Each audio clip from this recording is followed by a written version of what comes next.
Eh, untuk yang pertama, aku bahas tulisan aku kali ini tuh nggak lama karena singkat-singkat aja. Kebetulan juga waktunya hanya 20 menit. Nah, untuk lebih jelasnya lagi mungkin teman-teman nanti bisa baca di PDF-nya.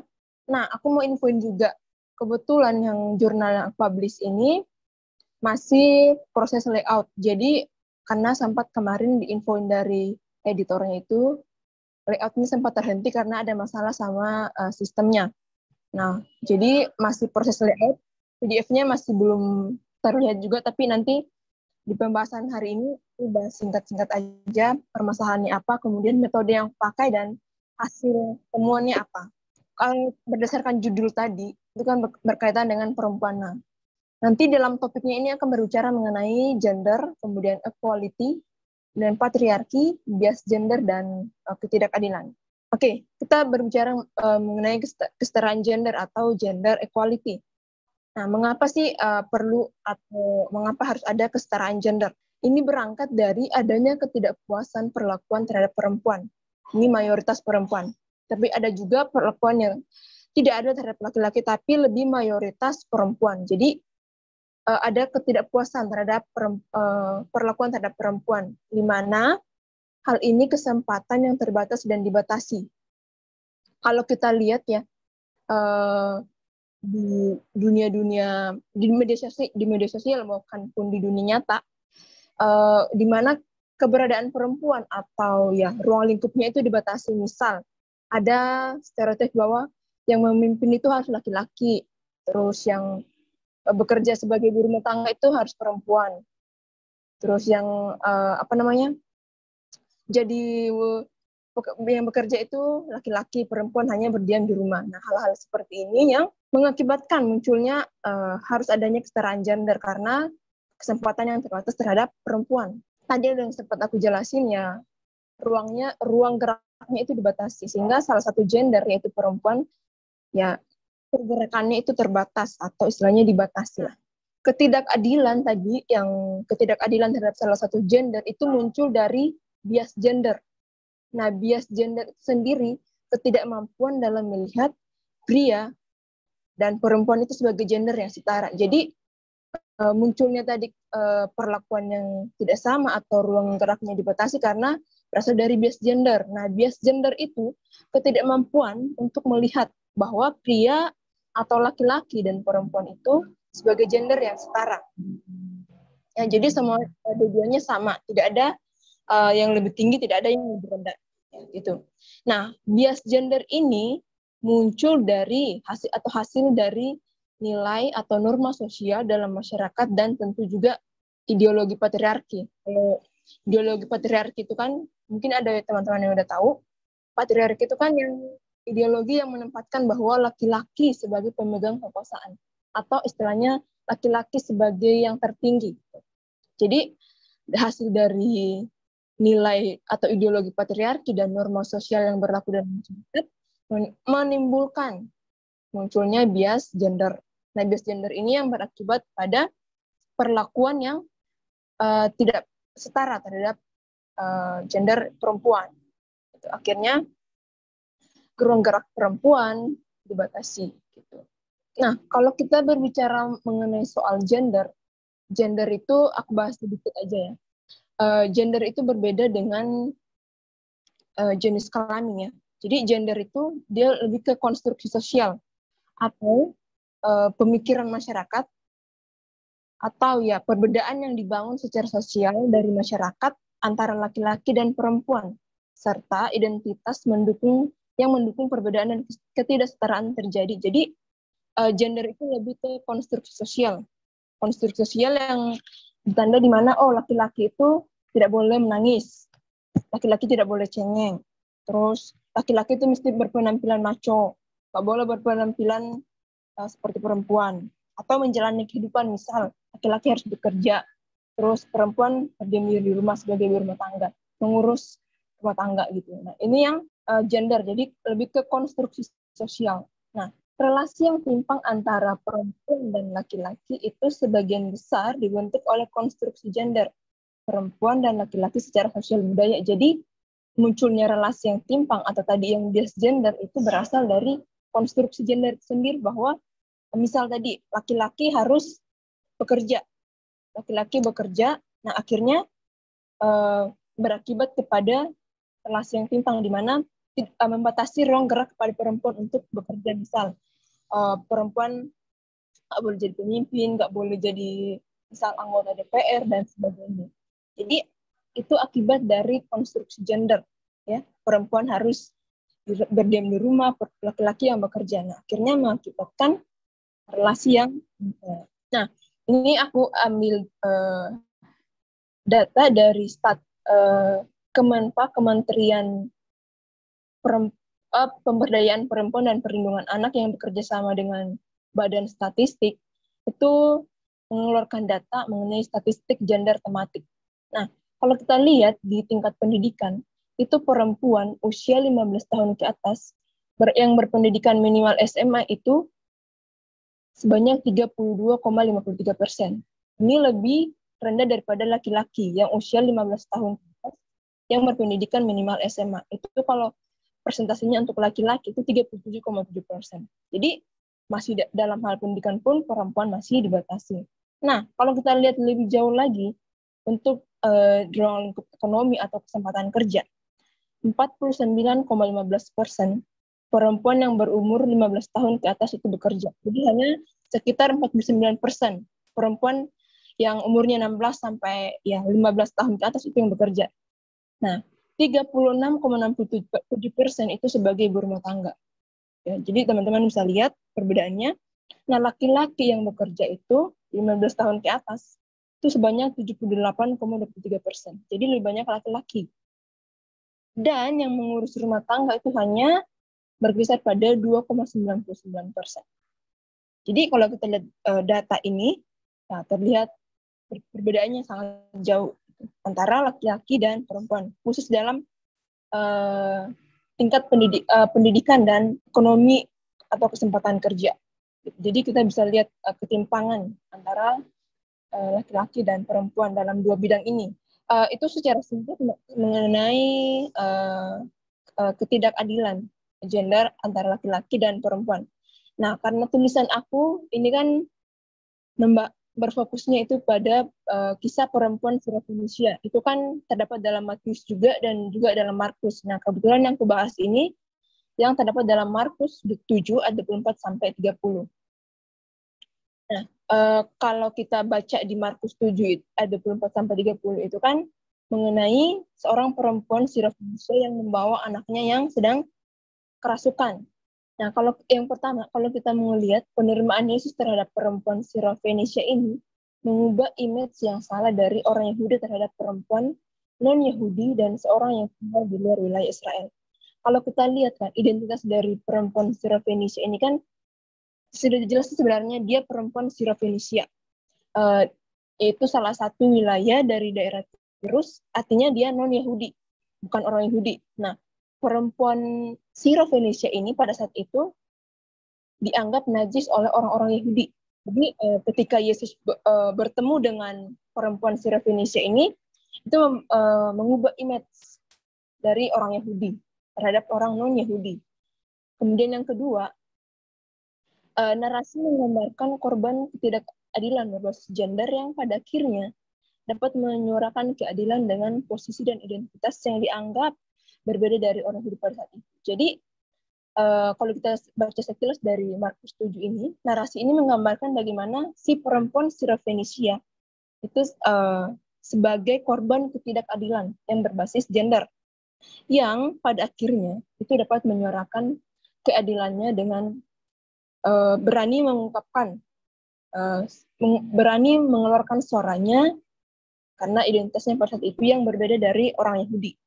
Nah, kita lanjut aja ke metode. Jadi ini metode yang aku gunakan dalam menulis tulisan ini, artikel ini. Jadi kalau kalian lihat di judulnya itu udah ada reinterpretasi Markus 7 ayat 24 sampai 30. Jadi reinterpretasi tadinya membaca ulang. Nah, kenapa aku membaca ulang teks ini? Karena sebagai perempuan yang membaca teks ini perlu untuk membaca ulang kisah perempuan Sirofenicia ini untuk melihat dengan perspektif feminis, ya. Jadi aku tujuan membaca ulang teks ini karena tadi aku melihat bahwa si perempuan Sirofenicia dalam teks ini adalah korban ketidakadilan yang berbasis gender. Makanya aku mengusulkan untuk membaca ulang dan melihatnya dari perspektif feminis. Jadi yang pertama Markus 7 ayat 24 sampai 30 ini itu aku melaluinya analisis naratif atau ditafsir naratif atau narasi. Kemudian selanjutnya itu aku analisis dengan perspektif feminis, di mana yang mengisyaratkan bahwa saya atau aku sebagai penulis itu memiliki posisi yang berpihak pada perempuan dalam narasi Markus ini. Jadi posisi saya sebagai penulis berpihak pada perempuan Sirofenicia tadi yang sebagai korban ketidakadilan. Kemudian akhir itu merekonstruksi suara dan pengalaman perempuan Sirofenicia. Jadi merekonstruksi melihat suara dan pengalaman perempuan Sirofenicia ini sebagai langkah untuk menyuarakan perempuan sebagai korban ketidakadilan berbasis gender. Oke, kita masuk ke pembahasan. Ini singkat dari teks dari Markus 7 ayat 24 sampai 30. Jadi narasi di Markus ini dari salah satu artikel itu Smith mengungkapkan bahwa ini adalah salah satu narasi yang diabaikan. Kemudian Kim dari perspektif yang lain dia melihat bahwa sebenarnya teks ini itu multi perspektif. Bisa kita lihat dari segi gender, sosial budaya, agama, dan nah itu jadi Kim melihat dari bahwa teks ini itu multi perspektif. Kemudian karakteristiknya, Christopher melihat bahwa narasi Markus menampilkan elemen yang tidak biasa. Kalau teman-teman bisa baca di teksnya itu kan seolah-olah Yesus itu berbicara yang menggunakan kata anjing.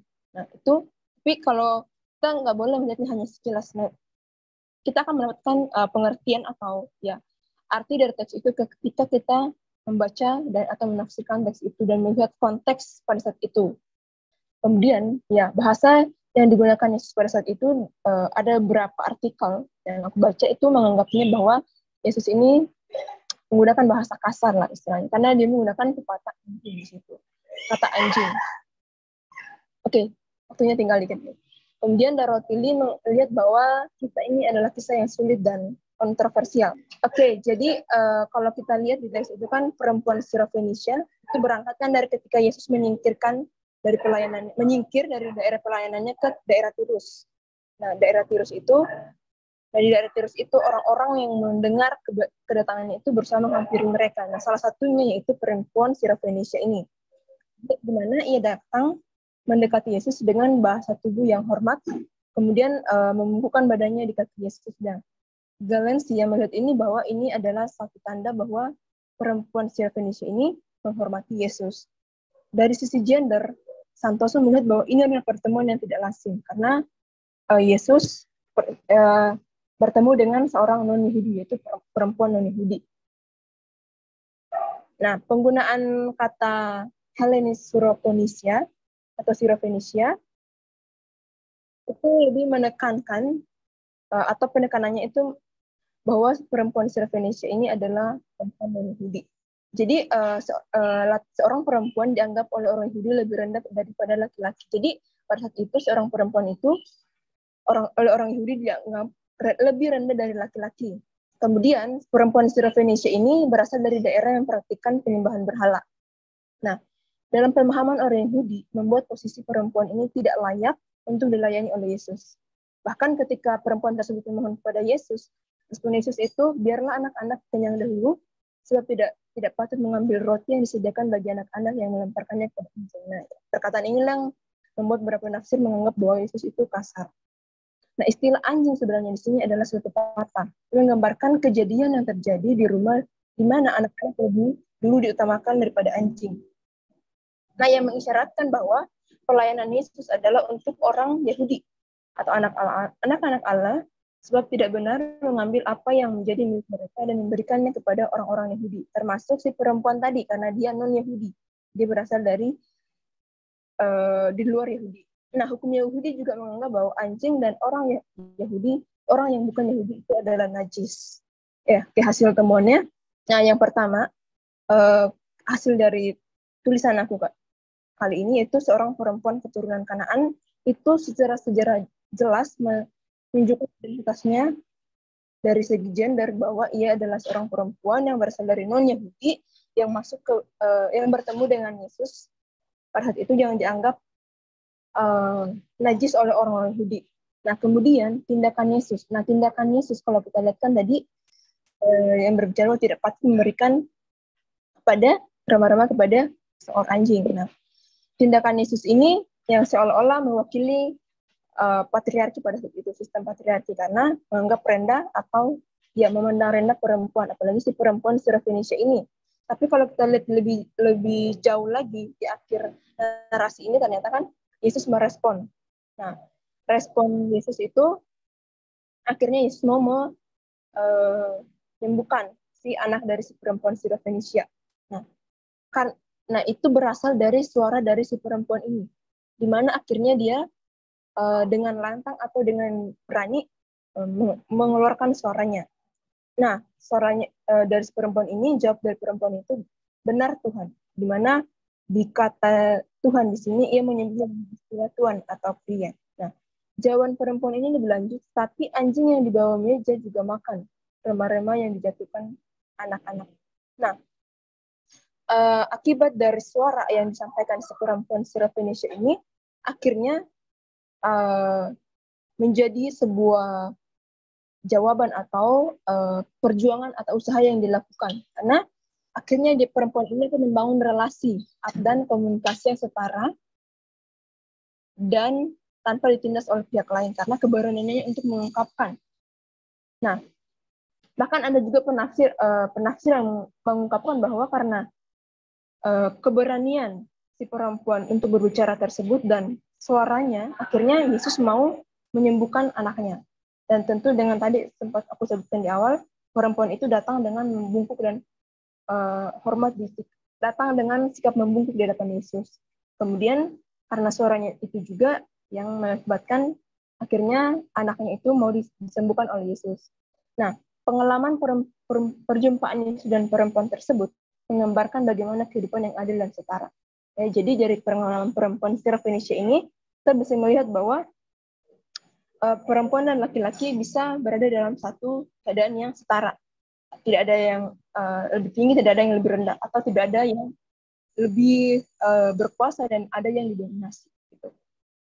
Tapi kedua-duanya setara. Dari pengalaman perempuan dan perjumpaan Yesus dan perempuan ini, kita bisa melihat bahwa dan menggambarkan bagaimana kehidupan yang adil dan setara. Nah, perempuan sebagai korban diskriminasi gender dan keberanian dari perempuan tersebut bersuara. Jadi dari teks atau dari kisah si perempuan Sirofenisia ini, kita bisa melihat dua hal. Itu ia sebagai perempuan atau korban diskriminasi gender, kemudian karena keberanian dari perempuan tersebut untuk bersuara. Nah, ia adalah korban yang telah lama dibungkam oleh sistem patriarki, kini ia telah bersuara dan memperjuangkan keberadaannya.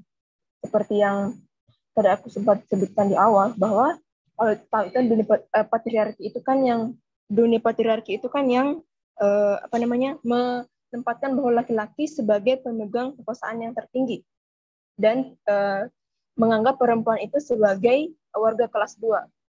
Ya. Akhirnya perempuan mayoritas menjadi korban ketidakadilan, korban kekerasan. Ya. Makanya dari pengalaman si perempuan Sirofenisia dan perjumpaannya dengan Yesus, ini memberikan kita satu gambaran bahwa perempuan ini adalah korban diskriminasi gender, dan karena keberaniannya ia berhasil atau bisa memperjuangkan keberadaannya sebagai pihak bahwa ia adalah sosok yang harus juga mendapatkan perlakuan yang sama gitu. Ia adalah korban yang telah lama dibungkam sistem patriarki dan kini ia telah bersuara dan memperjuangkan keberadaannya. Itu aja dari presentasi aku kali ini. Terima kasih. Baik, terima kasih Kak Cindy atas pemaparan materinya. yang sangat informatif. Selanjutnya saya serahkan kepada narasumber yang kedua untuk memaparkan materi.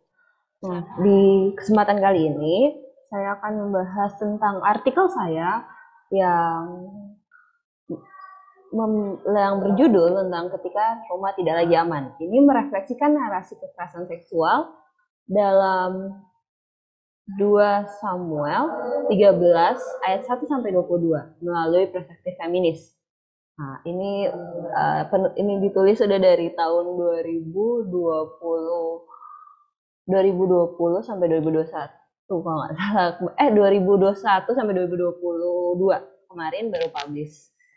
Di pendahuluan ini akan ngebahas soal latar belakang tentang masalahnya pastinya tentang artikel ketika rumah tidak lagi aman. Nah, kenapa ini tuh kan karena emang merefleksikan narasi kekerasan seksual dalam rumah tangga ya. Ini kan ketika rumah tidak lagi aman. Ini tuh ngebahas soal gimana kekerasan seksual itu terjadi di keluarga. Nah, makanya saya bilang keluarga menjadi lembaga pertama yang diharapkan menjadi tempat perlindungan yang aman bagi seluruh anggotanya, termasuk ya anak-anak, orang tua, ibu dan ayah gitu.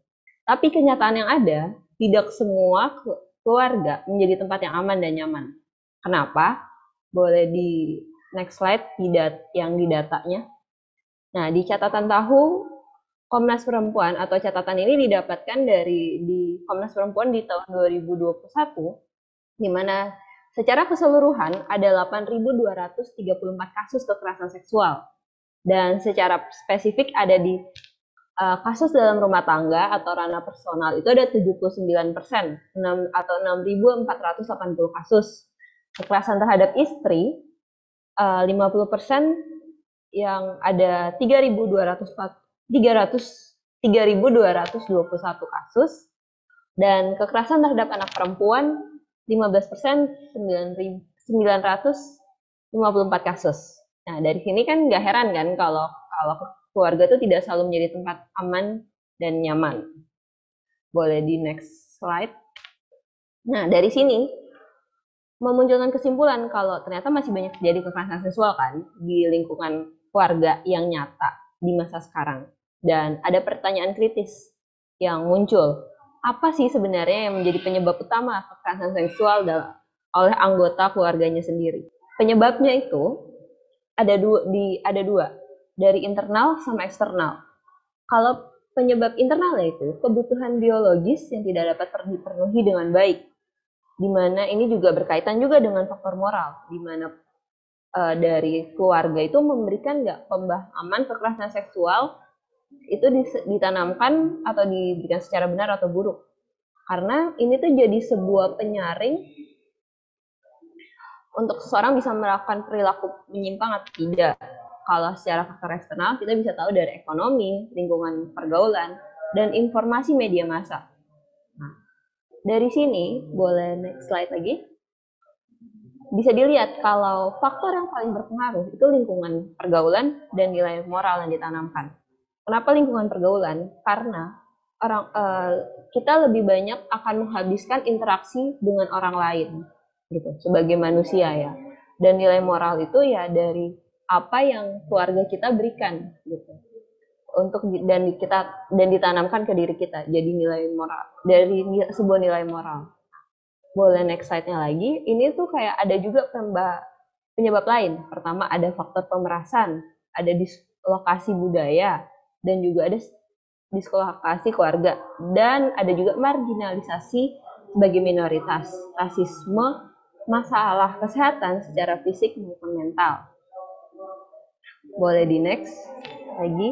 Nah, setelah tadi udah ngebahas nih kekerasan seksual secara umum. Nah, di narasi Alkitab tuh saya berusaha untuk mencari kayak kira-kira apa sih narasi kekerasan seksual dalam lingkup keluarga yang terjadi. Nah, salah satunya itu di 2 Samuel 13 ayat 1 sampai 22.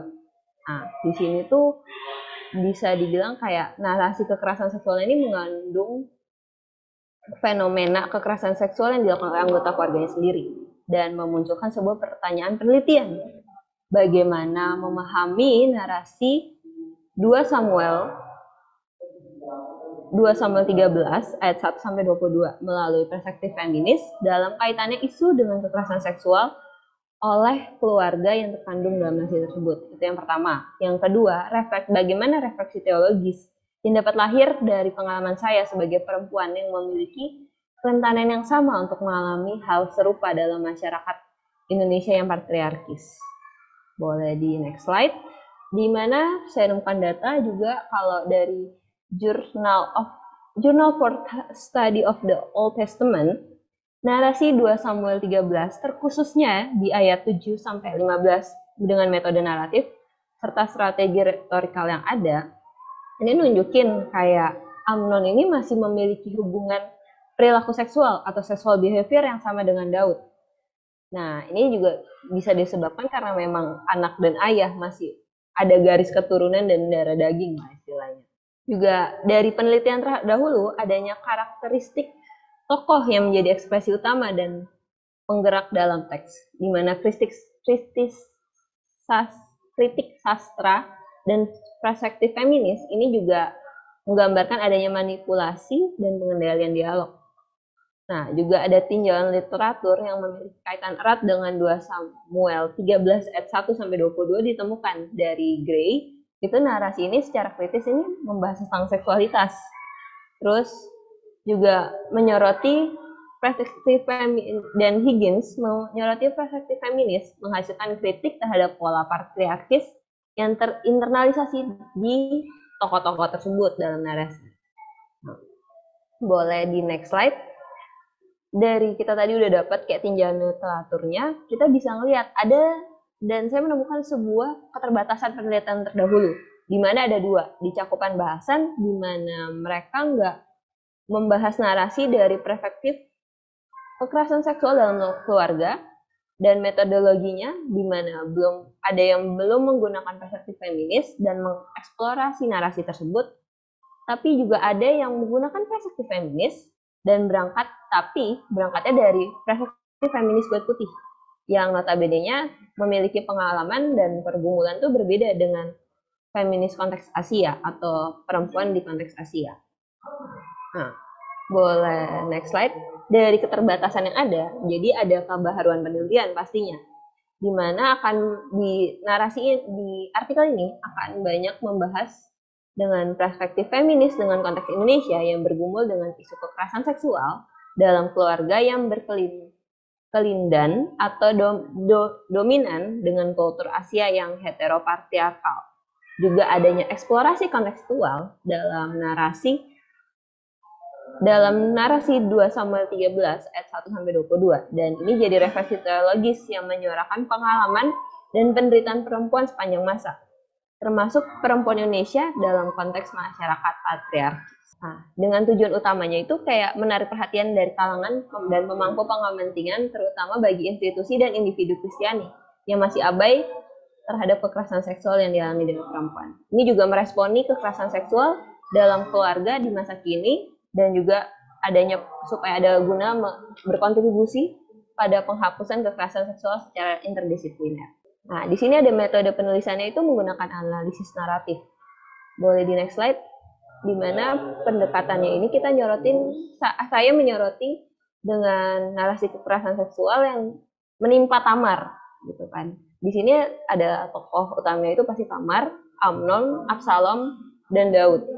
Nah, juga menggunakan perspektif feminis yang berangkat dari pengalaman dan empati penulis sebagai seorang perempuan. Boleh next slide lagi. Di mana juga ada di sini juga melakukan pembacaan ulang yang bermaksud untuk menyuarakan pengalaman traumatis yang mendarah daging dalam narasi kekerasan seksual bagi perempuan yang mengalami kekerasan seksual dalam keluarga sendiri. Terus juga setelah adanya eksposisi atau pembacaan ulang tadi, akan berefleksi secara pribadi berangkat dari pengalaman sebagai seorang perempuan yang rentan terjebak dalam posisi yang sama pada masyarakat patriarkis. Nah, temuan dan pembahasan. Di sini ada 3 kejadian penting sebenarnya. Di next slide aja boleh. Yang pertama itu kita bisa lihat di ayat, boleh di next slide. Di pertama itu ada di ayat 15-nya, di mana saat Amnon itu mengubah rasa cintanya jadi benci. Di mana dia itu yang setelah benar-benar menginginkan Tamar, jadi berubah jadi benci karena mungkin ada penolakan secara psikisnya juga. Dan terus yang kedua, itu tuh sikap Amnon yang memperlakukan Tamar dengan buruk setelah merenggut keperawanannya.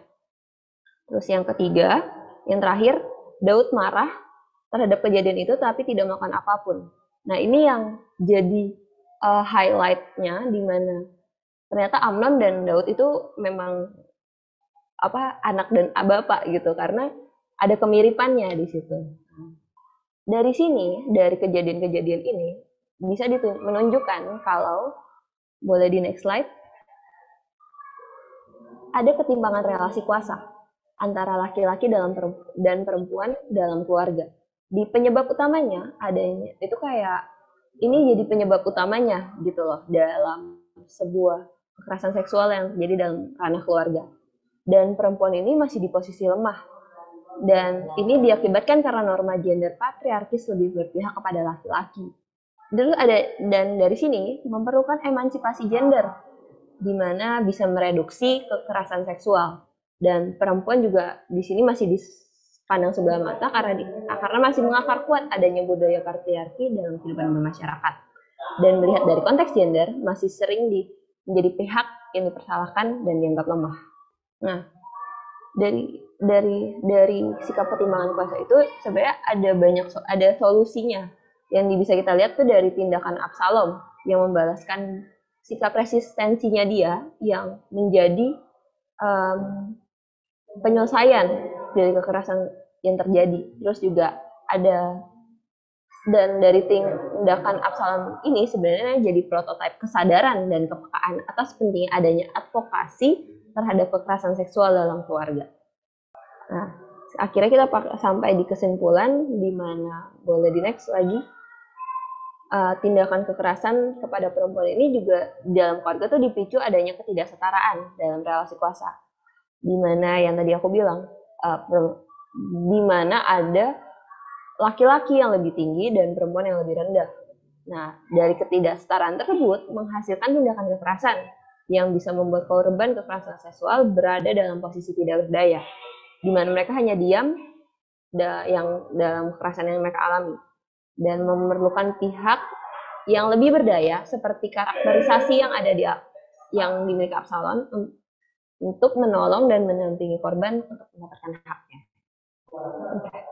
Sekian dari saya, terima kasih.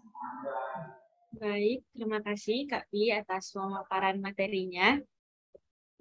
Untuk yang ingin bertanya, tolong ditahan dulu karena nanti ada sesi tanya jawab. Selanjutnya saya serahkan kepada Kak Angel untuk memaparkan materi yang telah dipersiapkan. Disilahkan. Baik, selamat malam Bapak dan Ibu sekalian. Pada kesempatan ini saya akan membawakan presentasi penelitian tentang artikel publikasi saya yang berjudul Pembebasan Rahel, pembacaan ulang narasi Kejadian 29 ayat 31 sampai pasal 30 ayat 24 menurut perspektif hermeneutik kritis. Artikel saya ini merupakan pembacaan kisah kelahiran anak Rahel dan Lea, tapi kita berbeda dengan pembacaan yang biasanya. Saya berfokus pada penderitaan Rahel sebagai korban dari budaya patriarki yang dominan pada zaman itu. Jadi bagaimana dari kisah ini yang sebenarnya memfokuskan pada kelahiran keturunan Yakub ya, atau bapak-bapak dari bangsa Israel, tapi saya akan ubah fokusnya yaitu pada penderitaan Rahel akibat budaya patriarki. Nah, pertama-tama saya ingin menjelaskan mengapa saya mengangkat topik ini. Karena pada saat ini kita lihat di Indonesia, secara umum orang memandang bahwa kelahiran seorang anak itu penting dalam sebuah keluarga. Misalnya dalam penelitian yang dilakukan oleh Yani dan Indrawati pada tahun 2018 dan Nuraini dan Retnaningsi pada 2013, kelahiran seorang anak itu di Indonesia dan negara-negara berkembang lainnya sebagian besar itu dianggap sebagai salah satu dari tujuan pernikahan. Dan anak juga dianggap sebagai investasi berharga untuk merawat dan meneruskan keturunan keluarga. Jadi karena pentingnya kelahiran anak di Indonesia, seringkali kemandulan itu dianggap sebagai bencana. Dan kita juga bisa lihat di filosofi suku-suku yang ada, kalau misalnya anak itu emang penting. Contoh, di filosofi suku Jawa dikatakan bahwa banyak anak banyak rezeki. Atau warga Bali juga seringkali melihat kelahiran seorang anak sebagai bentuk cara membalas budi kepada orang tua mereka. Jadi secara umum memang kelahiran anak ini penting bagi rakyat Indonesia. Tetapi menurut penelitian pada tahun 2015 yang dilakukan oleh Sosial Ekonomi Nasional BKKBN, sebanyak 10-11% dari 48.609 juta pasangan usia subur itu mengalami kemandulan. Tetapi sayangnya karena kurangnya pemahaman pada masyarakat dan budaya patriarkis yang secara umum masih berlaku di Indonesia, seringkali perempuan menjadi pihak yang dipersalahkan dan akhirnya harus menghadapi diskriminasi ketika terjadi kemandulan. Dan menurut data yang telah saya kumpulkan, seringkali perempuan ini harus menghadapi diskriminasi, baik secara eksternal maupun internal. Diskriminasi eksternal itu seperti tekanan sosial, khususnya jika ia hidup di wilayah atau di masyarakat yang sangat patriarkis. Misalnya ia mendapat cibiran dari tetangga atau dari sanak keluarga ketika keluarga ini kok nggak punya anak. Atau menurut penelitian yang dilakukan oleh Yohanes Susanta pada tahun 2021, ketidakhadiran seorang anak itu dapat berujung pada ketidaksetiaan pasangan atau perselingkuhan, poligami, penceraian, dan bahkan kekerasan dalam rumah tangga. Dan kekerasan ini dapat berupa kekerasan secara verbal maupun secara fisik juga. Jadi kita lihat bahwa kemandulan ini akhirnya mengakibatkan penderitaan bagi banyak perempuan di Indonesia. Nah, itu mengapa saya mengangkat topik ini. Kenapa perempuan seringkali dipersalahkan? Yang pertama itu juga dari minimnya pengetahuan. Menurut penelitian Panigoro pada tahun 2020, sebagian besar masyarakat Indonesia itu masih menganggap bahwa kemandulan itu hanya dapat terjadi pada perempuan. Dan yang kedua, alasan kedua adalah adanya budaya patriarki. Budaya patriarki yang masih mengakar kuat di Indonesia membuat laki-laki menjadi mendefinisikan realitas seorang perempuan. Jadi ketika budaya patriarki itu mencampuri urusan reproduksi, maka akibatnya adalah pemahaman bahwa ya tadi hanya perempuan yang bisa mandul, bukan laki-laki. Padahal penelitian menunjukkan sebaliknya, baik laki-laki maupun perempuan itu dapat mengalami kemandulan. Yang ketiga adalah media yang ungkap terhadap kemandulan laki-laki. Dan yang keempat yang kita akan lebih fokus adalah kisah kemandulan dalam Alkitab. Contohnya adalah kisah Rahel yang akan kita bahas saat ini, atau kisah Sarah, kisah Hana, di mana perempuan-perempuan yang mandul lalu tiba-tiba melahirkan anak itu menjadi sarana di mana Allah menunjukkan kuasanya. Tapi di satu sisi ini juga seperti menyuburkan pemahaman bahwa memang perempuan harus melahirkan anak-anak. Itulah sebabnya Tuhan menunjukkan kuasanya dengan memberikan apa yang harusnya perempuan hasilkan itu. Nah, pada kesempatan ini saya akan fokus pada kisah Rahel, di mana kita akan menganalisis kisah ini dan melihat bahwa narasi Kejadian 29 ayat 31 sampai 30 ayat 24 memperlihatkan bahwa konsep kelahiran anak itu merupakan tanggung jawab tunggal sekaligus juga standar dari nilai diri seorang perempuan. Jadi ketika perempuan tidak bisa melahirkan anak, berarti perempuan itu kurang bernilai. Nah, metode yang saya lakukan adalah analisis naratif, di mana kita akan menganalisis alur, tokoh, maupun dialog dari kisah ini dengan perspektif feminis, yaitu perspektif yang berpusat pada pengalaman perempuan, yaitu Rahel, sebagai korban dari budaya serta penafsiran yang patriarkis. Nah, karena keterbatasan waktu, saya tidak akan membahas semuanya secara mendetail, tapi di saat ini kita dapat lihat ya, bahwa kisah-kisah kemandulan dalam Alkitab ini secara tidak langsung mendukung pemahaman patriarkis bahwa perempuan harus melahirkan anak. Seperti di Kejadian 29 ayat 31 tertulis bahwa ketika Tuhan melihat bahwa Lea tidak dicintai, dibukanyalah kandungannya tapi Rahel mandul. Lalu yang ditutup dengan pernyataan bahwa lalu ingatlah Allah akan Rahel, Allah mendengarkan permohonannya serta membuka kandungannya. Jadi kita lihat bahwa di ayat yang pertama Tuhan menggunakan kelahiran anak sebagai cara agar Lea dicintai. Jadi secara tidak langsung itu mengatakan bahwa seorang istri akan lebih dicintai ketika ia bisa melahirkan keturunan. Lalu dilihat juga bahwa klimaks dari cerita ini adalah Rachel berhasil menghasilkan keturunan itu. Jadi memang pusatnya ini dari pusat atau tema dari cerita ini diisyaratkan bahwa perempuan yang dulunya mandul melahirkan anak. Jadi kelahiran anak dianggap sebagai resolusi dari permasalahan yang mereka hadapi. Jadi kemandulan perempuan dipahami sebatas sebagai bagian dari rencana Allah untuk memberikan keturunan kepada laki-laki. Jadi sebenarnya Alkitab yang karena memang ditulis pada zaman Perjanjian Lama oleh Israel kuno, memang karena memang penulis-penulisnya itu tinggal atau hidup di tengah budaya patriarkis, ya ini secara tak langsung juga merupakan produk dari budaya patriarki sendiri.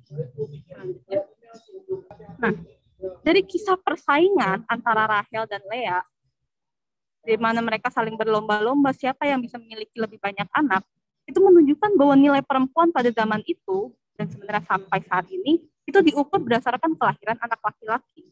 Misalnya Lea yang berusaha melahirkan anak agar ia dicintai.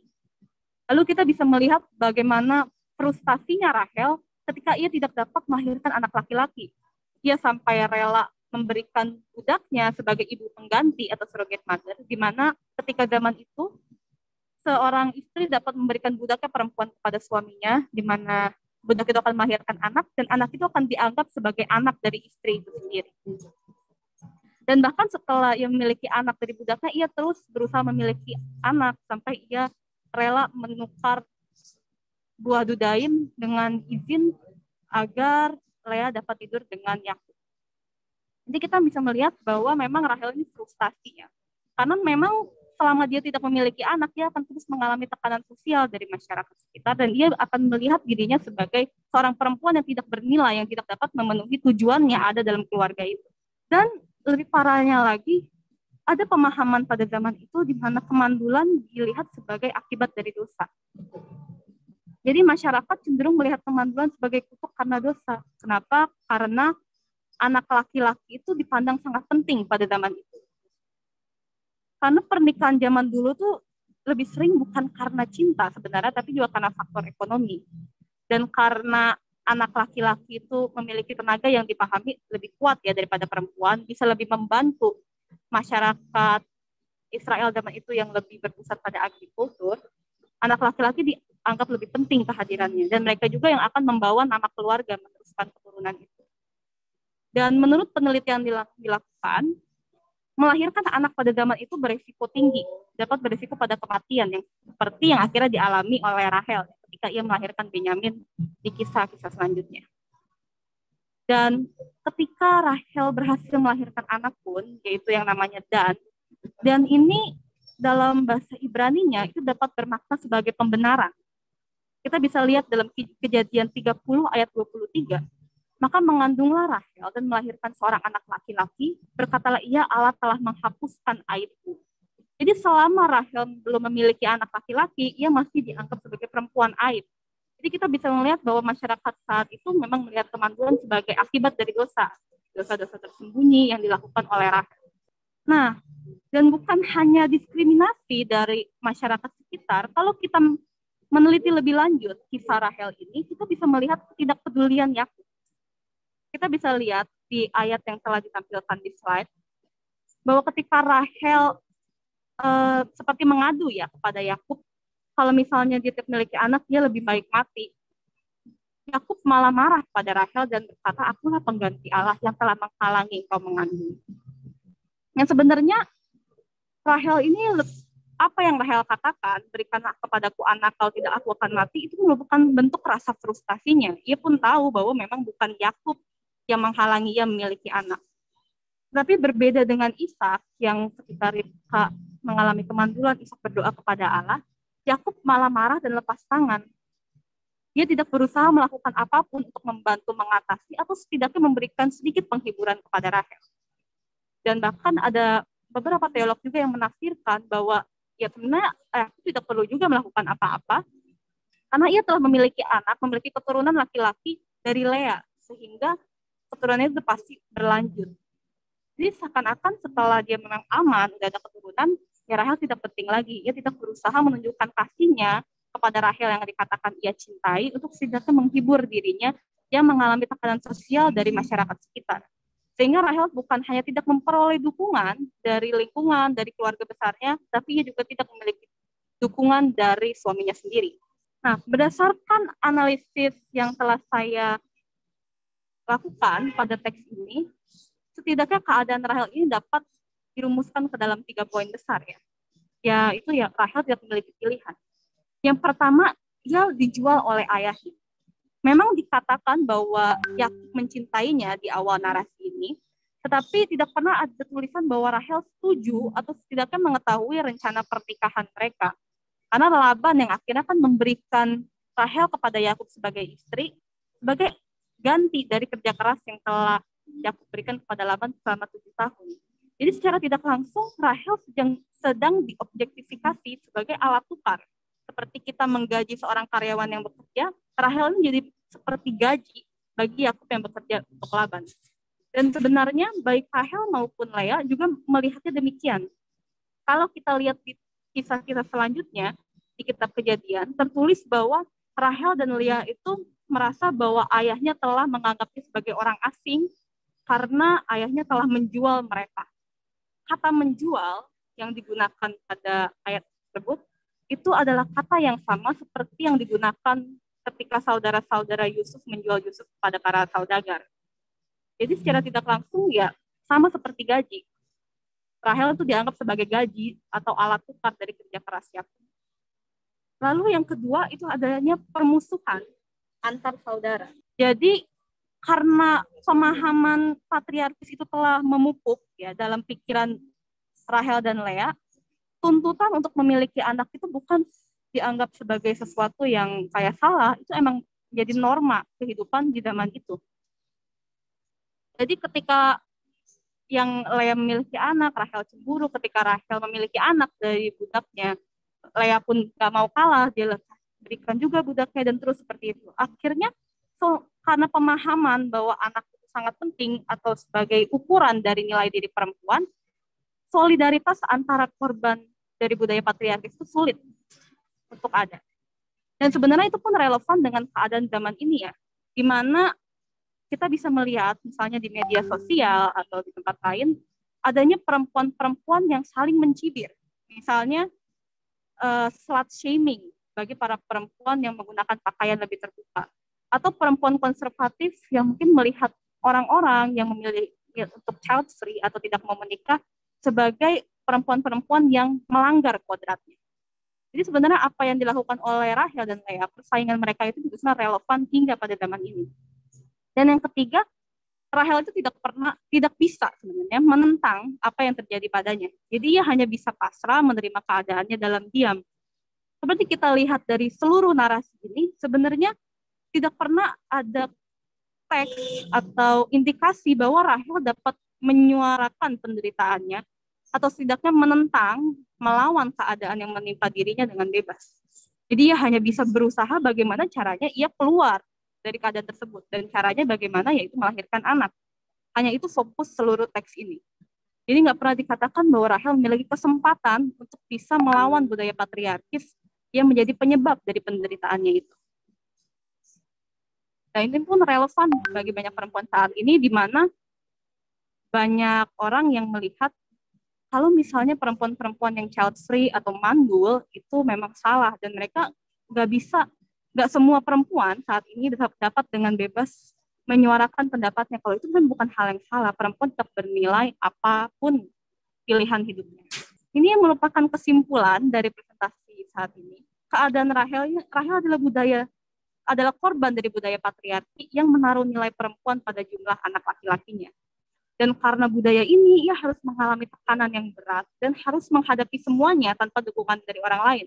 Baik dari Lea, saudaranya sendiri, yang malah menjadi musuhnya dalam teks ini. Jadi yang musuh bukan budaya patriarkis yang menekan dirinya, tapi sesama korban, maupun dari sanak keluarganya, dan bahkan dari Yakub sendiri yang katanya mencintai Rahel. Dan lebih lagi, ia nggak bisa melakukan apa-apa selain berusaha sendiri, baik dengan memberikan surrogate mother, mengonsumsi buah dudaim, dan lain-lain. Ia harus berusaha sendiri agar dapat keluar dari keadaannya itu. Dan ia mewakili perempuan masa kini yang didiskriminasi dan dibungkam. Nah, relevansi dengan perempuan saat ini, kita harus bisa lebih menghayati bahwa kodrat perempuan itu bukan melahirkan anak. Jadi apapun pilihan seorang perempuan, dia baik child free atau mungkin dia tidak memiliki anak bukan karena kemauannya sendiri atau dia mandul, itu merupakan sesuatu yang memang haknya. Ia bebas memilih nasibnya. Karena kodrat perempuan bukan sebagai istri dan bukan sebagai penerus garis keturunan patrilineal. Dan yang kedua, perempuan memang bernilai apapun keadaannya, apapun pilihan hidupnya.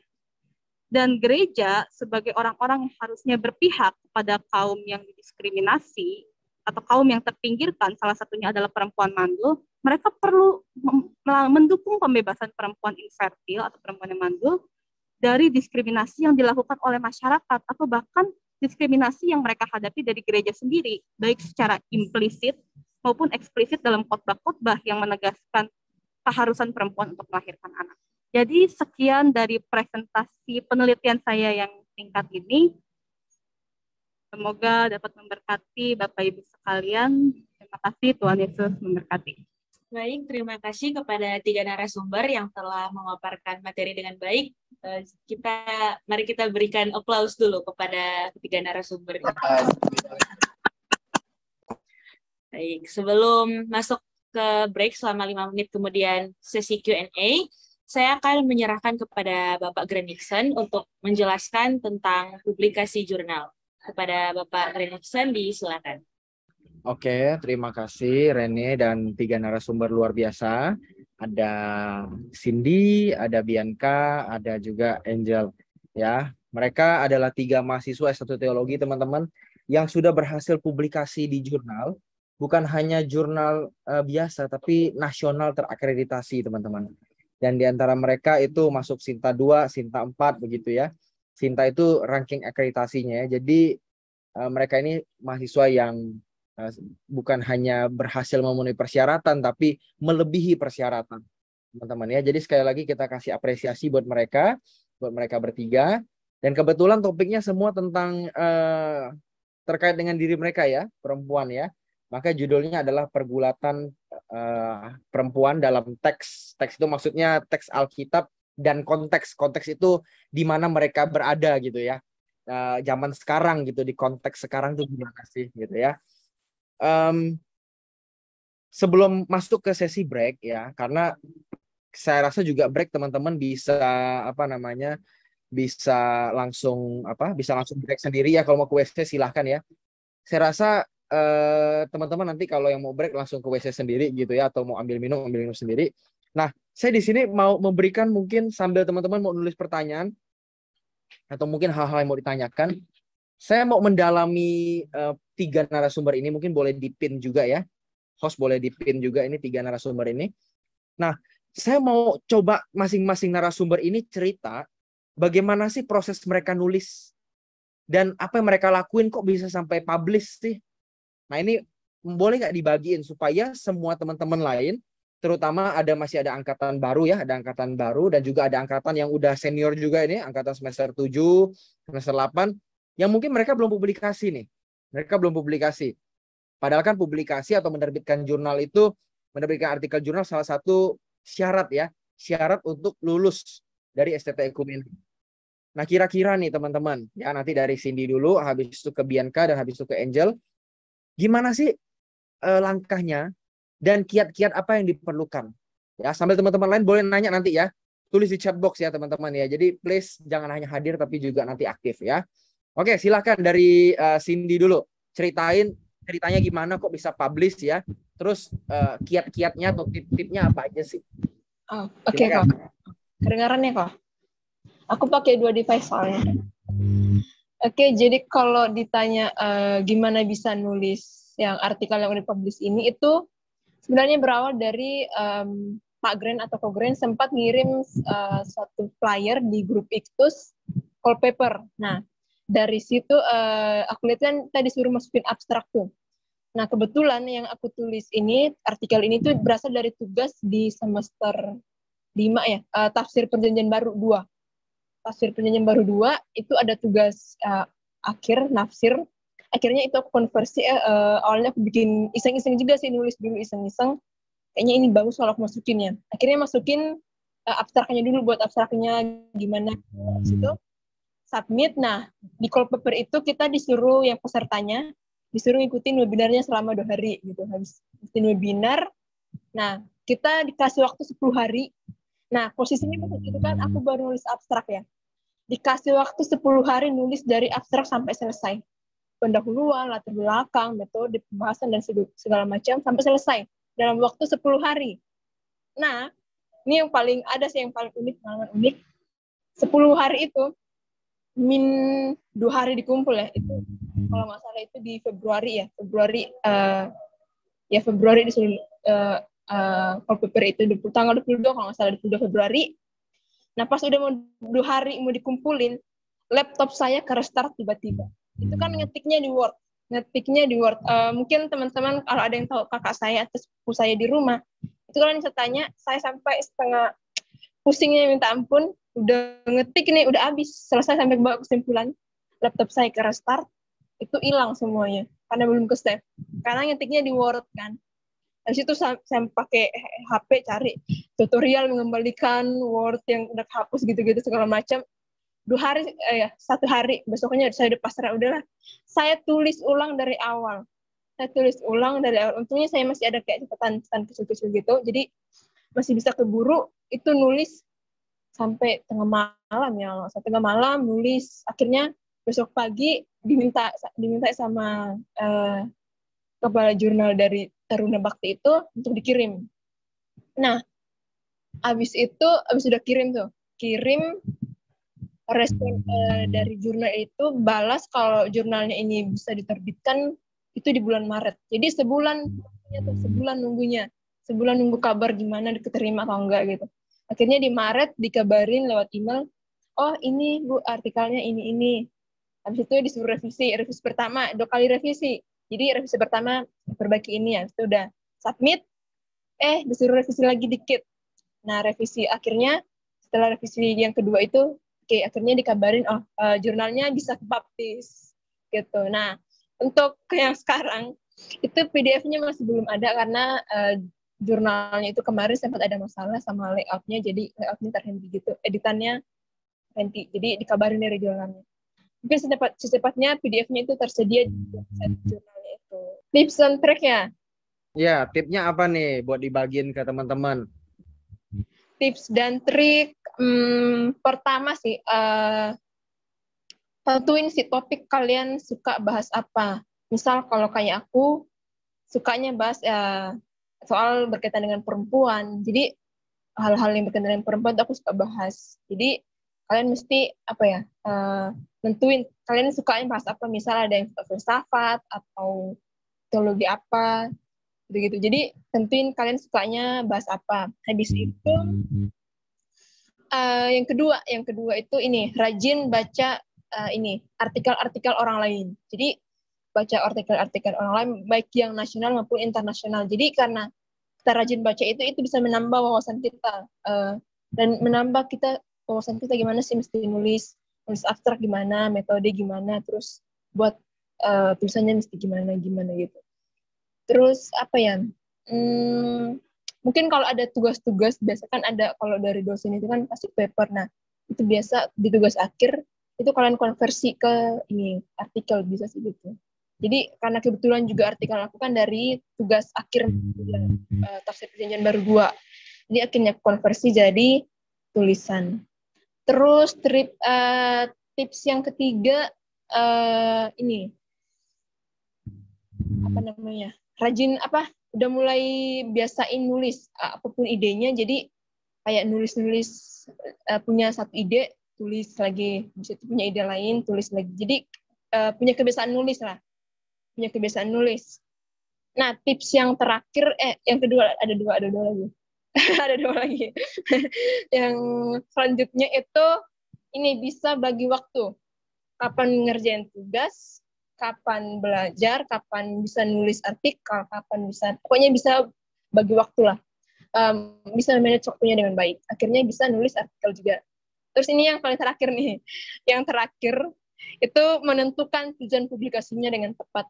Misal nih, kalau mau masuk ke jurnal Kurios, ya jangan jurnal artikelnya yang istilahnya yang menye-menye gitu lah, perang ini. Kan ada kan di jurnal-jurnal itu ada sebutnya misal dibahas kepemimpinan, apa segala macam, teologi ini, kontekstual, teologi kontemporer, dan segala macam. Jadi tentukan tujuan tugasnya mau kemana.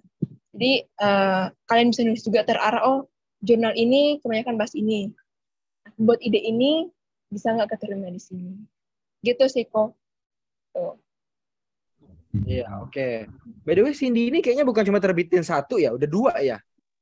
Iya kok, ada 2. Satu lagi di mana? Di jurnal Kina itu jurnal kepemimpinan. Nah itu juga masih bahas mengenai soal perempuan.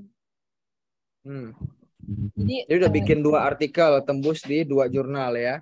Ya kok benar. Yang kedua tuh gimana caranya? Singkat aja. Oh yang kedua itu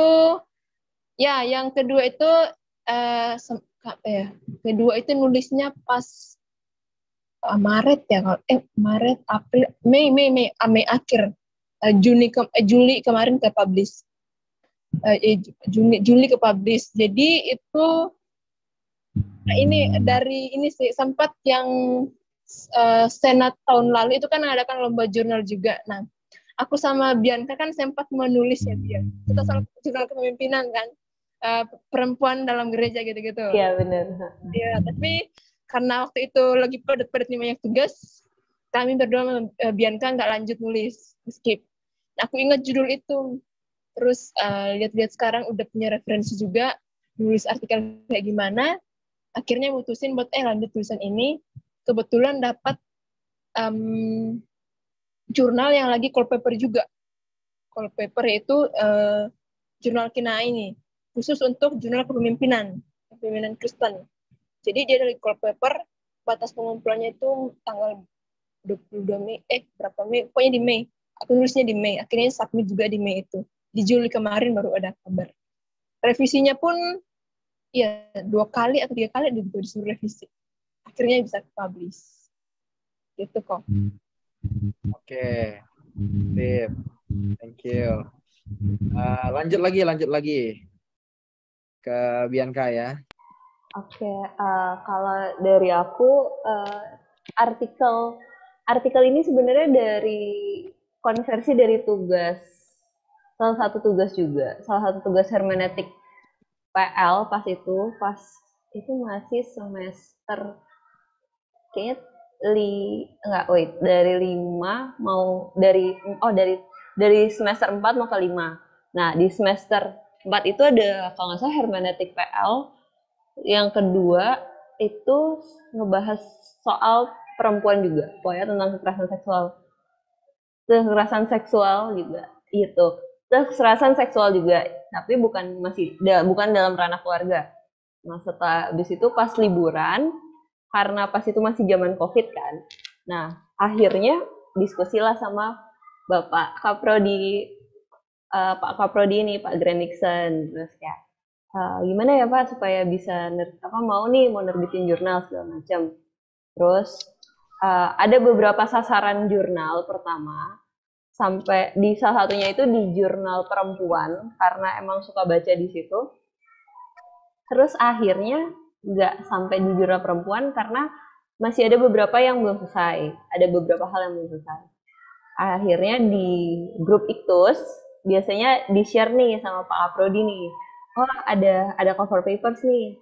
Habis itu Pak Kaprodi bilang kayak ikut yang ini aja, call for papers pas itu di IKN Ambon yang punya. Nah, di situ aku kirim, keterima. Setelah itu ada revisi di IKN Ambonnya sendiri. Nah, setelah itu dipresentasi juga di IKN Ambon. Sempat dari IKN Ambonnya nggak lama itu di bulan-bulan Agustus atau September di 2021 itu sempat telepon kayak gimana ya keterima nih jurnalnya di Jurnal Dunamis Sinta 2. Nah, Jurnal Dunamis Sinta 2 pas tahu Sinta 2 nih. Oh, ya udah akhirnya setelah itu dikirimin ke Jurnal Dunamis dan Setelah dikirimin di jurnal dinamis, akhirnya nunggu itu dari bulan Agustus September juga di bulan-bulan ini. Desember baru dapat kabar kalau artikelnya itu bisa diterima untuk direvisi. Nah, revisinya itu sampai baru direvisi itu setelah baru aku kirim lagi sampai tanggal 11 Februari. Karena kepadatan di bulan Desember seperti biasa gereja ya. Nah, akhirnya di tanggal 11 Februari. Nah, 3 hari berikutnya di 14 Februari baru dapat kabar masuk diterima jurnalnya di Sinta 2 gitu. Naskahnya. Kalau tips and triknya sih lebih kayak gini. Kalau sama Cindy, apa yang kamu suka, kamu tulis. Terus juga banyak-banyakin sumber-sumber yang berhubungan sama apa yang kamu suka juga. Dan banyakin baca buku, artikel, segala macam. Juga kayak ada ide apa aja ditulis. Dipantengin kalau misalkan yang sekarang kan udah zamannya canggih nih, ada laptop. Nah, itu di bookmark terus kayak ditulisin kayak jadi penyemangat gitu kayak ini ayo artikelnya selesaiin apa segala macam. Itu juga banyak cek-cek call for papers yang mungkin bisa masuk ke jurnal-jurnal yang akreditasinya nasional atau internasional.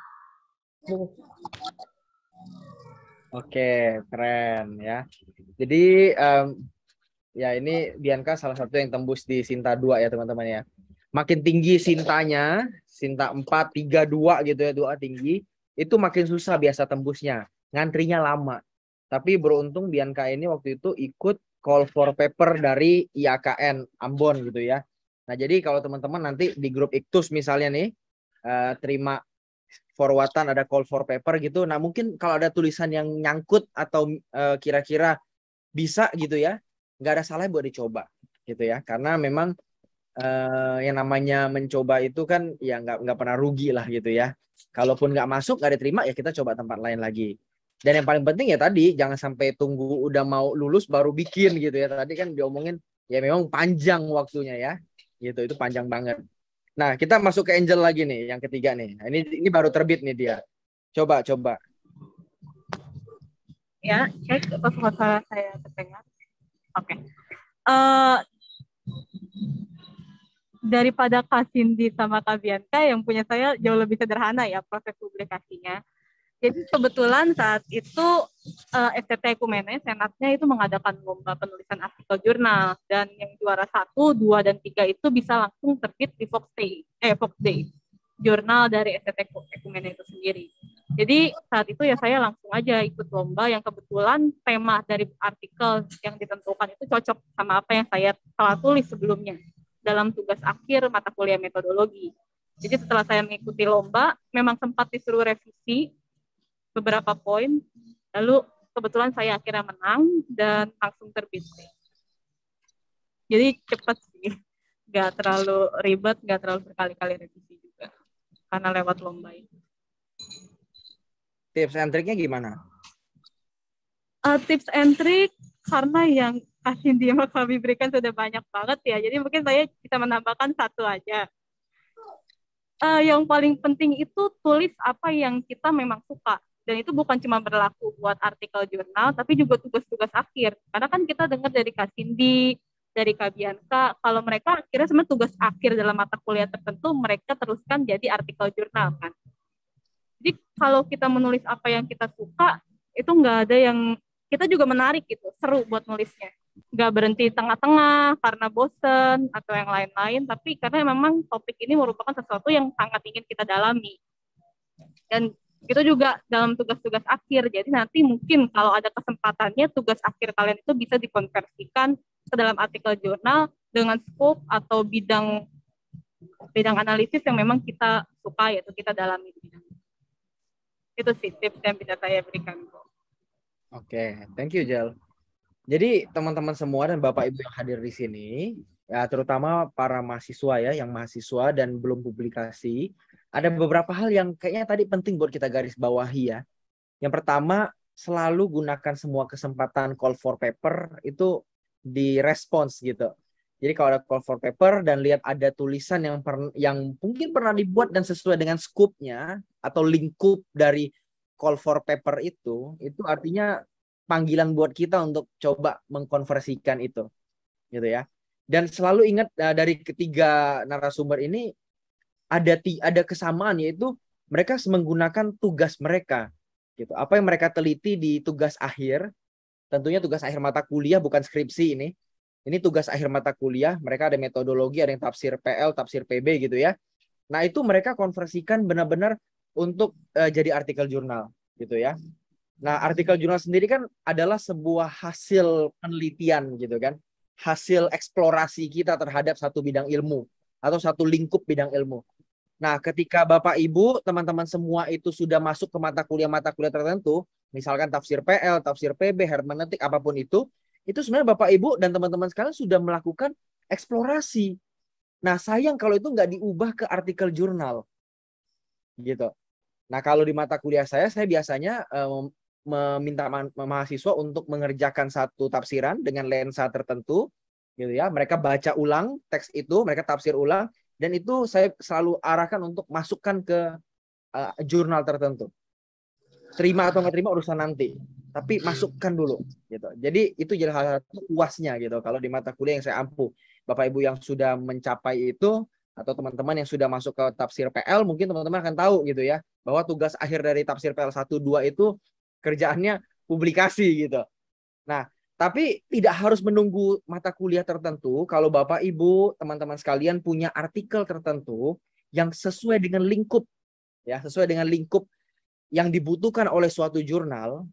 Nah, Bapak Ibu, teman-teman bisa memasukkan itu, gitu.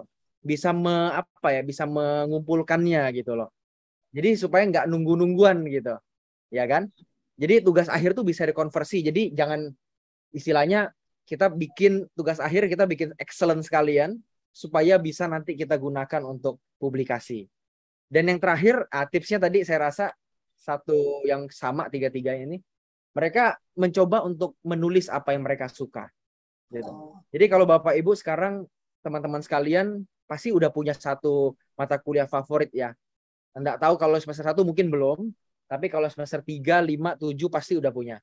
Nah, coba didalemin itu. Coba itu didalemin dan dituliskan. Dituliskan. Jadi jangan sampai itu nganggur. Tulisan kita, pemikiran kita jangan sampai nganggur. Itu rugi sekali Bapak Ibu teman-teman sekalian.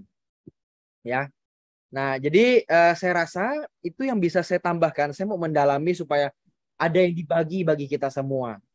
Nah, silakan teman-teman kalau ada yang mau bertanya, entah itu tentang isinya, entah itu tentang bagaimana cara penerbitannya, silahkan ya. Jadi chat box saja. Tapi mungkin 5 menit kita akan break sebentar sambil nunggu. Teman-teman jangan keluar dari Zoom ini, kita break 5 menit. Setelah itu saya kembalikan ke moderator, biar moderator nanti yang akan memimpin sisanya. Waktu break kita telah selesai dan saat ini kita masuk ke sesi Q&A atau sesi tanya jawab. Bagi yang ingin bertanya, silakan raise hand atau ketik di chat box. Dan jika ingin bertanya, pertama-tama sebutkan pertanyaan itu ditujukan kepada siapa, bisa salah satu narasumber atau ketiganya. Diberi kesempatan kepada yang ingin bertanya, silakan. Mungkin gini, teman-teman bertiga apa sih yang paling susah waktu nulis artikel dan penerbitannya? Yang paling susah apa bagi teman-teman masing-masing ya? Oke, yang paling susah ya. Yang paling susah itu pas ini sih sebenarnya kalau aku ya. Paling susah itu pas ini disuruh revisi. Kenapa? Karena itu kan waktu penulisan tulisnya di Februari itu. Nah, Maret baru ada kabar. Nah, terus di Maret disuruh revisi. Itu kan istilahnya kayak udah udah nggak ada ide lagi mau nulis apa. Cara baca juga. Saat itu karena udah pasrah aja diterima apa enggak artikelnya. Jadi mau nulis ide lagi terus disuruh revisi. Aduh, apa yang buat revisinya ini? Jadi kesusahannya pas revisi itu sih. Karena udah istilahnya udah nggak ada ide lagi yang mau tulis lagi ke bawah karena udah lewat waktunya. Beda kalau yang pas lagi nulis itu kan benar-benar kayak ya kita ada ide jadi nulisnya tuh lancar. Nah ini udah ke skip 1 bulan disuruh revisi, nggak tahu, bingung mau nulis apa. Tanya sih aku. Oke, kalau dari aku sama kayak Kak Cindy di bagian revisinya, karena untuk masuk Sinta 2 itu, di Sinta 2 itu bagian revisiku lumayan banyak untuk bagian yang hasil pembahasan, karena dicocokin dengan apa yang terjadi dengan di ayat-ayat kitabnya kan. Nah itu tuh yang penting gitu. Dan itu yang cukup memakan waktu lama sampai hampir 2 bulanan lebih gitu. Kalau saya pribadi sebenarnya kendalanya lebih ke idenya sih. Kalau misalnya udah ada ide dan saya udah ada gambarannya secara luas, lanjutinnya nggak terlalu susah, termasuk revisinya sih masih mending daripada nemuin ide awalnya. Jadi mungkin sekaligus jadi tips juga buat yang lain, kalau memang ada ide-ide yang muncul, misalnya lagi ngapain, terus ada ide muncul tentang topik yang emang kita sukai, ya coba aja tulis dan coba dalemin, siapa tahu itu akhirnya bisa dikembangkan jadi artikel jurnal yang bisa tembus jurnal nasional. Ya, terakhir nih dari saya. Kan tadi ceritanya tuh tentang bagaimana kalian bergulat dengan satu teks, terus dalam keadaan kalian sebagai seorang perempuan. Ya. Nah, dari tulisan kalian masing-masing, apa sih yang paling menggugah kalian ketika kalian melakukan penelitian itu? Tentunya dalam identitas kalian sebagai seorang perempuan. Dalam tulisan kalian misalnya ada masalah soal kekerasan seksual tadi, ada masalah soal objektifikasi perempuan dan lain-lain. Gimana sih yang kalian apa sih refleksi yang kalian peroleh setelah kalian menulis semua hal itu? Oh, kalau dari aku itu kan aku nulis soal yang perempuan Syro-Fenisia ya. Nah setelah nulis soal perempuan, kisah perempuan Syro-Fenisia itu dimana yang aku lihat sebagai korban ketidakadilan berbasis gender, ya apa ya, aku lihat gini, masih banyak gitu perempuan-perempuan di zaman sekarang juga apa ya, karena identitas mereka entah itu karena mereka misal dari suku ini, suku itu, terus karena ras, suku ya, akhirnya mereka mendapatkan perlakuan yang berbeda gitu. Nah, ya dari tulisan itu juga aku melihat bahwa bagaimana kita apa ya menciptakan suasana yang bagaimana kita apa ya bahasa singkatnya itu merangkul semua orang lah, meskipun dia dari suku misal dari suku yang ini, suku itu beragam suku, tapi apalagi khususnya perempuan ya, kita nggak boleh pandang atau memandang sukunya itulah, karena ya secara nggak langsung ya kita apa ya memberikan perlakuan yang tidak ada kepada mereka. Kita lebih memilih berteman misal dengan orang yang dari kota daripada yang dari daerah dengan suku yang dari pedalaman lah segala macamnya. Dari kalau itu setiap belajar bagaimana memperlakukan semua orang sama gitu, apalagi mereka yang istilahnya dari daerah gitu, dari suku-suku tertentu gitu. Itu sih kok. Kalau dari aku sendiri yang paling menggugah ya pas refleksi dari artikelnya itu sendiri lebih kepada kayak gimana yang gimana yang kayak pas penolak yang paling itu tuh pas pembacaan ulang ya, dimana si Tamar sama yang si Amnon itu menolak si Tamarnya itu, yang sampai akhirnya dia tuh kayak dari yang peristiwa pertama yang tadi ada di PPT yang aku bilang dia mengubah cintanya itu jadi benci. Nah itu yang jadi sesuatu hal yang kayak menekan gitu loh sebenarnya, kayak secepat itu kah perasaan berubah cuman gara-gara ternyata itu untuk cuman pemuas hasrat gitu loh segala macem. Nah, ya akhirnya itu jadi dan padahal itu jadi bentuk kekerasan seksual juga gitu loh yang harusnya dipertanggungjawabkan oleh si Amnon. Tapi malah jadi kayak pencampakan perempuan gitu? Kalau misalnya dari saya pribadi, yang saya refleksikan dari tulisan saya itu, sebenarnya kalau saya dari keluarga yang nggak terlalu mengharuskan perempuan harus menikah atau perempuan harus memiliki anak. Tapi saat saya menulis artikel itu, saya coba memposisikan diri saya di posisi Rahel. Gimana masa depannya itu seperti telah ditentukan oleh masyarakat daerah sana, dan ketika dia nggak bisa memenuhi kodrat yang telah ditentukan oleh budaya itu, dia jadi harus mengalami tekanan bahkan dari orang-orang terdekatnya termasuk suaminya. Jadi itu sih menurut saya fakta yang paling menggugah untuk saya, dan hal ini juga menyadarkan saya kalau misalnya fenomena yang sama itu dihadapi oleh banyak perempuan secara khusus di Indonesia ini. Jadi itu yang membuat saya, mendorong saya untuk lebih lagi membela mereka yang seperti tidak diberikan hak untuk menentukan masa depan mereka sendiri, secara khusus para perempuan infertil yang harus menghadapi diskriminasi ketika tidak sanggup memberikan keturunan bagi keluarganya. Itu sih yang menurut saya paling menggugah. Ini sudah ada pertanyaan masuk di chat box untuk ketiga narasumber. Pertanyaannya, bagaimana kita meresponi orang-orang yang tidak sepemahaman dengan kita? Misalnya, kita berpikir secara feminis, tetapi belum tentu orang lain berpikir demikian. Terima kasih. Oke. Jadi dari pertanyaan tadi, sebenarnya itu sih yang menjadi tantangan bagi kita. Bagaimana kita, misalnya kita pakai perspektif feminis, sedangkan ada beberapa orang yang nggak paham atau kurang mengerti gitu. Nah, itu yang menjadi sebenarnya tantangan kita, bagaimana kita ya dengan keberadaan kita sebagai perempuan mengedukasi mereka gini loh, perempuan kayak tadi yang perempuan harus memiliki hak yang harus melahirkan atau memiliki anak, terus yang perempuan juga yang dari tulisan Kak Bianca mengenai kekerasan, terus yang dari tulisan aku sendiri yang perempuan yang mendapatkan perlakuan yang tidak adil gitu. Jadi sebenarnya bagaimana kita memberi mereka pemahamannya, itu tantangan saat ini, tantangan tersendiri bagi saat ini.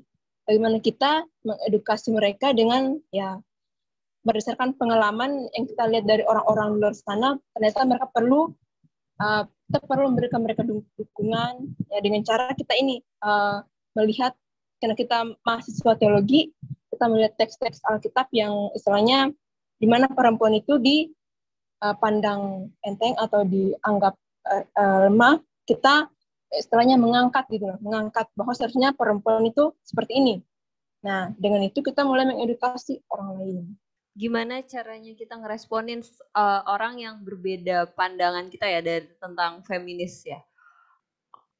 Mungkin lebih ke gimana kita tuh gini, kalau feminis itu kan bukan soal perempuan terus gitu kan, tapi gimana kita bisa menciptakan, bisa nunjukin kalau feminisme itu juga ada kesetaraan gendernya, ada kesamaan hak antara perempuan sama laki-lakinya. Nah itu yang harus harus kita sampaikan supaya terlihat bukan terlihat masuk akal sih, tapi lebih ke emang ini untuk kesetaraan semua gender, bukan untuk perempuan aja. Gitu. Saya menambahkan dari jawaban Kak Cindy dan Kak Bianca, sebenarnya seperti yang Kak Cindy katakan ya, ketika orang-orang nggak setuju, karena memang rata-rata orang kebanyakan tuh mereka belum mendalami atau mengetahui lebih banyak tentang feminis. Misalnya feminis dianggap sebagai gerakan yang ingin menjatuhkan laki-laki. Ada itu kan pandangan yang memang banyak juga ya. Jadi seharusnya kenyataan tersebut menjadi motivasi atau dorongan bagi kita untuk lebih lagi mengeluarkan penelitian atau apapun yang memang menyuarakan kehadiran feminis di tengah budaya yang memang seringkali lebih represif terhadap perempuan. Dan selain itu, tetap aja mungkin sebanyak apapun yang kita keluarkan, edukasi sebanyak apapun, bukan berarti semua orang akan setuju ya dengan pandangan feminis. Apalagi mereka yang sudah memang hidup di lingkungan patriarkis dari kecil hingga udah tua. Jadi satu sisi kita nggak perlu terlalu memaksakan atau kayak bilang wah ini salah, itu salah, kalau bukan feminis salah, itu nggak perlu. Tapi yang penting ya udah kita konsisten aja. Kita melakukan penelitian yang bertanggung jawab, kita memiliki landasan yang kuat dalam penelitian kita. Jadi ketika orang mau membantah pun ya kita memiliki landasan gitu. Kenapa kita bisa mengatakan demikian? Itu sih menurut saya. Baik, terima kasih bagi para narasumber atas jawabannya. Selanjutnya ada yang present. Disilakan Kak Joses. Oke, terima kasih. Tadi paparan dari 3 narasumber keren-keren. Ini teolog yang keren. Ini mau nanya ini aja. Kan bertiga ini kan dari judul webinarnya aja kan perempuan dalam pergulatan. Mungkin karena kalian perempuan, kalian membahas tentang ya around perempuan gitu kan, tentang perempuan aja. Nah, kedepannya kalian, ini kan kalau bahas perempuan terus feminisme kan berarti menyinggung juga kayak teologi pembebasan gitu. Ada gak sih kalau dari kalian pribadi ini, tiga-tiganya masih ingin berkutat di feminisme aja, atau mungkin lebih dalam lagi gitu. Misalkan yang apa ya, kayak teman-teman LGBT atau banyak yang terpinggirkan lainnya yang mungkin sama halnya kayak perempuan yang tidak mendapatkan hak sebagaimana mestinya. Nah itu teman-teman ada ide gak? Kalian akan ke depannya kayak gimana? Biar nanti teman-teman yang lainnya juga yang dengar bisa punya ide juga. Kayaknya tertarik dan kayak bisa ditulis juga kayak gitu. Atau mungkin punya ide ternyata nggak pede untuk ngembanginnya, tapi karena kalian bertiga udah nge-push juga dari jawaban kalian untuk mendalami itu, mereka juga jadi pengen nulis kayak gitu. Thank you. Baik, terima kasih. Kalau ditanya apakah saya mau mendalami topik ini lebih lanjut, ya iya ya, karena sebenarnya feminis itu kan bukan cuma berbicara tentang kesetaraan laki-laki dan perempuan, tapi salah satu fokusnya juga itu menyuarakan kalau setiap orang memang berhak menentukan cara hidupnya, termasuk kayak yang pembelaan terhadap kaum-kaum terpinggirkan yang lain. Salah satunya juga LGBT, di mana kita menyuarakan misalnya penindasan atau diskriminasi di gereja terhadap kaum LGBT itu tidak bisa dibenarkan dan lain sebagainya. Jadi kalau ditanya apakah saya akan mendalami topik ini, ya jelas saya akan mendalaminya, dan mungkin kedepannya saya mau lebih fokus pada gender sih, studi gender. Dan termasuk diantaranya juga menyinggung topik-topik tentang kaum LGBT ini, transseksual atau misalnya transgender dan lain-lain. Oke, kalau aku ya bakalan dalamin lagi, tapi akan karena feminisme itu ternyata luas ya, khususnya apalagi kalau ngelihat dari isu kekerasan seksualnya juga, di mana nggak cuman perempuan yang mengalami kekerasan seksual, FYI teman-teman, tapi laki-laki juga pasti mengalami juga. Tapi aku akan banyak ngejurus soal LGBTQ. Nah, itu juga ada salah satu pemikiran dan tulisan yang sedang disiapkan, semoga aja jadi, amin. Itu yang bakalan aku tulis lagi. Tapi bakalan banyak nyorotin soal gereja sama LGBTQ sih, gitu. Oke. Kalau dari aku, kalau bilang dalamin, ya dalamin, tapi lebih ke ini sih. Kalau yang kayak perempuan, ya, yang perempuan yang mendapatkan perlakuan yang tidak adil, terus kayak perempuan-perempuan yang mandul tadi dan segala macam, itu kan termasuk dalam istilahnya mereka yang terpinggirkan gitu, ya, terpinggirkan atau termarginalkan. Nah, seperti saat ini aku lebih ke setelah kayak baca-baca banyak buku juga mengenai soal feminis, gender. Nah, ada salah satu juga sih teologi yang dibawanya feminis, itu teologi interseksionalitas. Nah, itu kan dia lebih membahas mengenai bagaimana identitas seseorang lebih berpengaruh terhadap penindasan yang dalamnya. Misal, dia seorang perempuan, terus sukunya, terus warna kulit, apalagi kalau dia misalnya lesbi atau segala macam. Jadi hal-hal itu yang untuk kedepannya aku lebih kayak memfokuskan gitu. Jadi melihat kaum-kaum yang terpinggirkan karena identitas mereka gitu. Jadi karena kan teologi interseksionalitas sendiri itu dibawa payung feminis. Jadi tetap bahas soal perempuan juga, tapi lebih ke bagaimana identitas individu itu sangat berpengaruh terhadap penindasan, sehingga ya ada kaum-kaum yang terpinggirkan atau termarginalkan.